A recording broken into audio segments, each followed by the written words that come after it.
Hello, Tim Kerrin here from Mortgage Choice in Kingsley. Today I'm going to talk just quickly about, you guessed it, the Reserve Bank dropping interest rates and also what one particular lender has done in response to that and some lending opportunities they're creating.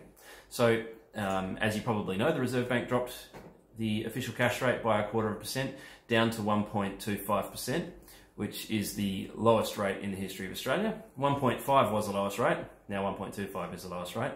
My thinking around about a month ago when talk about this was reaching its peak was that most banks probably wouldn't pass on the full 0.25% in their own variable rate cuts. But I was wrong. I was thinking that there were too many other costs recently of lending that meant lenders probably wouldn't be able to pass on the full amount, but most lenders have. Of the big four, two of them did that, and quite a few other lenders that already had good deals have passed them on. Some lenders haven't passed on the full amount. Some lenders haven't made an announcement yet. I think we're at a point right now where lenders are still just waiting to see what each other does and use this opportunity to decide where exactly they want to be in terms of jostling for position in the marketplace.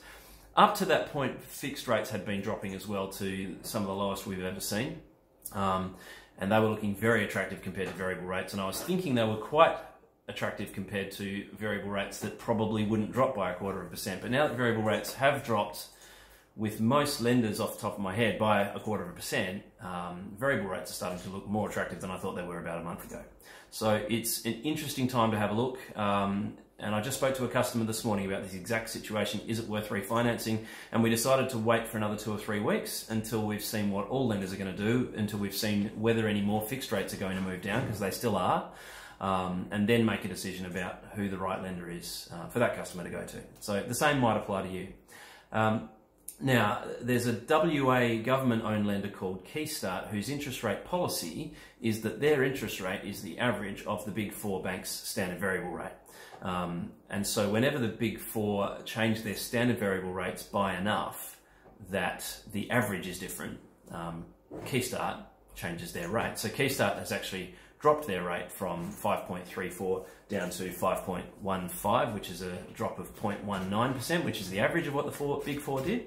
And so as a result, a Keystart home loan is now a slightly better deal. That's not a very good interest rate in the context of what else is available. But given what you can get from Keystart that you can't get anywhere else, which is a very minimal deposit, in some cases no deposit, it's a good rate. And given that Keystart doesn't charge any mortgage insurance, even at a 98% loan, the interest rate is something that a lot of people are happy to pay, given the opportunity it gives them to buy a house where they otherwise wouldn't.